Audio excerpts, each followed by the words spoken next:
Hello and welcome. I'd like to provide a demonstration solution to our previous challenge, which was implementing a guess a number type game. So let's bring up code blocks, close my current project, and create a new one. This new project I'm just going to call guess number game. Oops. And it's going to be a console application. So I'm just going to call it guess the number.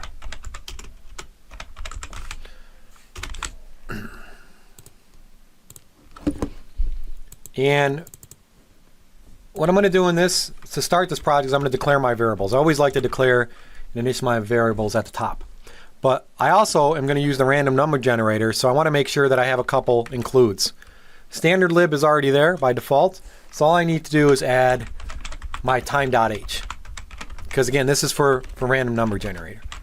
This is basically for the random number generator seed. The other variables that I'm going to need in this program is I want to store my random number, so I'm just going to say random number. I'm going to initialize that to 0 until I get it from the actual library. So declare initialize. I'm going to create a variable to store the guess from the user, and I'm going to initialize that with 0. I'm going to create another variable which is going to be the number of guesses, the current number of guesses.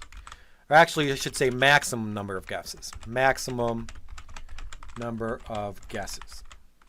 And I'm going to initialize this to 5 because they can only guess 5 times. I also have to create a time variable so that I can use it for my random number generator. So I'm just going to say time t. First thing I want to do before I ask the user for input is I want to generate the random number. I guess I could do this after asking the user for input, but it's just as easy to do it the first thing you do it. So I'm going to initialize my random number generator. I'm going to put a little comment in there. Make sure you use good, meaningful names.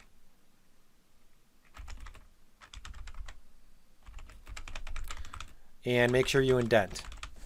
So initialization, is it spelled wrong? Yep. Got an I again. And this is all this is going to do is it's going to use that srand function that I talked about in the lecture. You can just pass it in a seed, essentially. So I'm going to say unsigned, and I'm going to just pass in my t variable. This is going to get time as a function that gets the current time. I'm going to pass in the t so that it seeds it. And then I'm going to end it.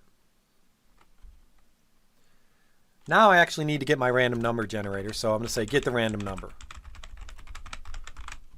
And all this is going to do is assign a variable to what's returned from the rand function. So I'm going to say random number, which is my local variable, equal to, I'm going to use the assignment operator, say rand, which is calling a function. You don't need to know any of this, but I'm going to seed it with 21. This will ensure that my random number is only between 0 and 20. Okay?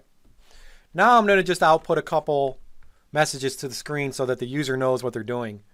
So I'm going to do a printf, and I'm going to say, I'm going to make sure I have line feeds. I'm going to say this is a guessing game. And then I'm going to also tell them that I have chosen a number between 0 and 20. Again, just so they're informed. And then 0 and 20, which you must guess, and end it with a line feed. All right, now that I told them what I want in the game, I'm going to actually start looping. And I'm going to loop until my number of guesses is equal to 5. So what I would actually rather do is I want to declare my number of guesses up here, but I don't want to initialize it. I want to initialize it in my loop, just to show you that I can do that. If I did initialize it there, I could just keep the first before the first semicolon in the for loop, I could keep it empty. So for example, I could do something like this, initialize it up here, and then in my for loop, I would just put a semicolon because I don't need to do any initialization. Because remember, in our for loop, the first thing you have before the semicolon is the initialization of the loop control variable. I've already initialized it, so I don't need to do it. But I don't want to do that. I'm going to just declare it up here, and I'm going to initialize it down here. I'm going to say maximum number of guesses equals 5. That's my loop control variable. I'm going to initialize it. I'm going to jump out of the loop if my maximum number of guesses is reached. So here I would say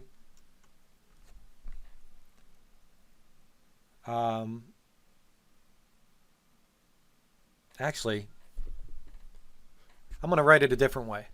I'm going to write it so that the loop goes from 5 to 0. So if my maximum number equals 5, then I can just say my maximum, and maybe it would be better to rename this variable. Let's rename it and say number of guesses. And the number of guesses is going to start off as 5. And when I get to, and I'm going to make this go backwards. And when the number of guesses is 0, I want to jump out of the loop. So in my loop exit condition, I'm going to say number of guesses is greater than 0. See what I'm doing here? I'm only going to jump out of the loop if I have no more guesses left. So if I'm greater than 0, I'm going to stay inside the loop. And then my last thing I want to provide in the for loop after the second semicolon is modification of that loop control variable. So I'm just going to do a minus number of guesses. And what you should notice in this for loop is that I'm going backwards almost. I'm starting at 5 and I'm going to 0. For all the examples we provided in the lecture, we start at 0 and we go up. But you can do both. It doesn't matter. You're still iterating here 5 times. Now I want to display a message telling them how many tries they have left. So I'm going to say printf. And this is just going to be and actually I'm going to incorporate the ternary operator here since we haven't used it. You don't need to do it this way, but I'm going to do it this way just to show you how you can use the ternary operator. So here I'm going to print out you have %d tries %s left. And I'm going to put %d is going to be equal number of guesses. And tr %s, it's going to change. It's either going to be tries or it's going to be try. And so I'm going to change what's displayed based on how many guesses I have left. If the number of guesses is equal to 1, I don't want to print out tries. 1 tries left? That doesn't make sense. I want to print out 1 try. So here I'm going to use the ternary operator, or more precisely the conditional operator. I'm going to say if number of guesses equal 1, then set number of guesses equal to y, else set it to IES. And I'm going to print it. That's what the %s is doing, whatever is returned here. So this is going to return either a y or an IES and display the correct information. So I just did that just to be a little fancy, show you how you can use the ternary operator, print out the right information. After I printed out the number of tries left, then I want to tell them to enter a guess. So I'll put some information and just say printf, please, or just enter a guess. And this will be a line feed, have a line feed. So enter a guess.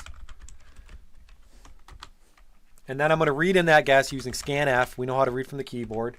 It's going to be an integer, so I'm going to do %d, and I'm going to put it in the guess variable. So I need to use the ampersand. There we go. Now I have to do my checking. I have to check if the guess is the guess that I'm concerned about. So here is where we can use we have another exit condition. I'm going to use an if statement. I'm going to say if my guess is equal to my random number, what do I want to do? Well, first I want to print out and tell them that they guessed correctly. So I'm going to print out congratulations, you guessed it.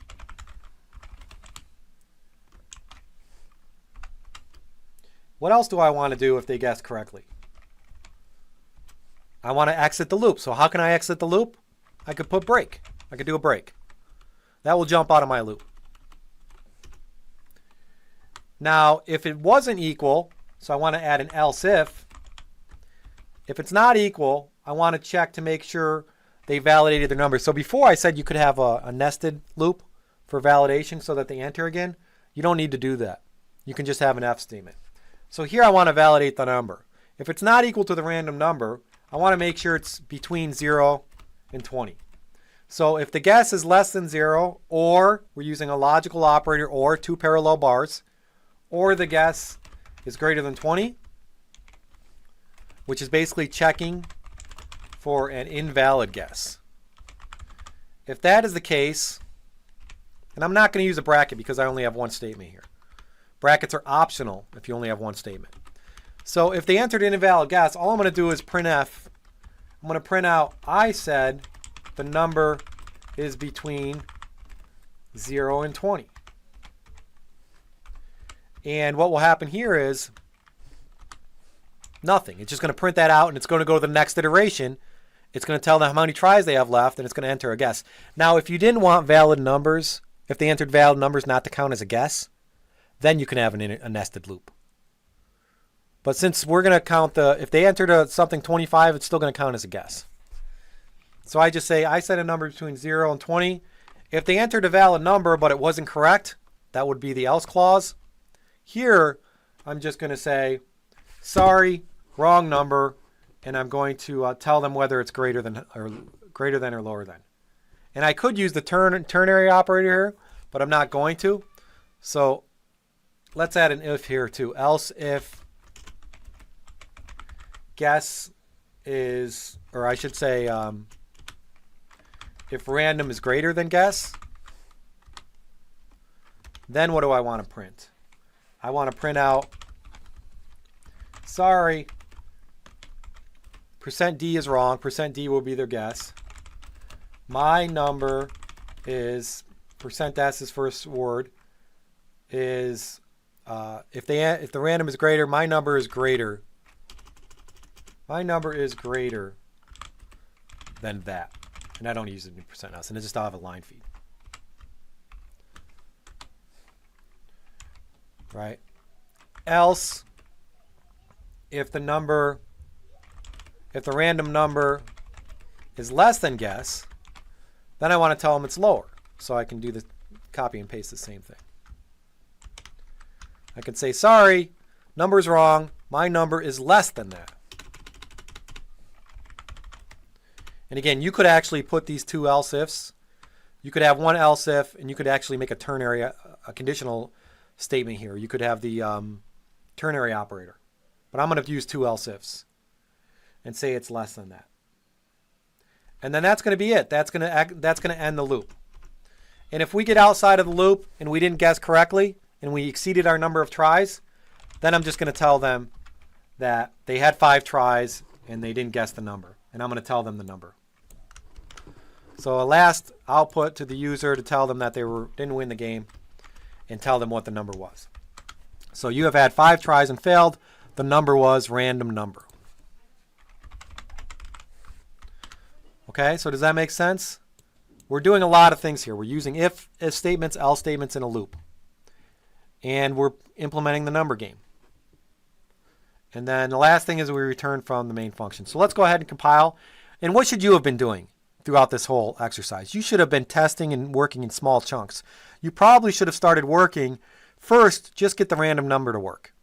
And then test and compile. Compile and test. Then start your loop. Make sure your loop runs for only the number of guesses. 5 times max. And then get that to work and test. Then ask the user to enter some information. Get that to work and test. Then compare to when to exit. If they guess correctly, test. And then write your if statements, test. That's how I would implement. So let's build this and see if it compiles. Hopefully I didn't make any mistakes. I'm going to say build. I do have an error. I have a invalid number. It has to be random number, not random, because that's the name of my variable. Try it again. And this time I have 0 errors, 2 warnings. I have a %d expects a matching int. I forgot to put out the random number, or the guess. The guess here and the guess in the other one. I want to tell them that their guess was, sorry, guess was wrong. Don't have to do this, but just a little nice thing. Now let's build it, because you always want to fix your warnings. You want to have 0 warnings, 0 errors.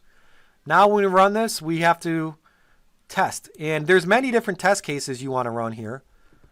You'll want to run multiple test cases, because remember, it's never good to just test one thing. So here it says, this is a guessing game. I have chosen a number between 0 and 20, which you must guess. You have 5 tries left. So I'm going to put in 16. Sorry, 16 is wrong. The number is less than that.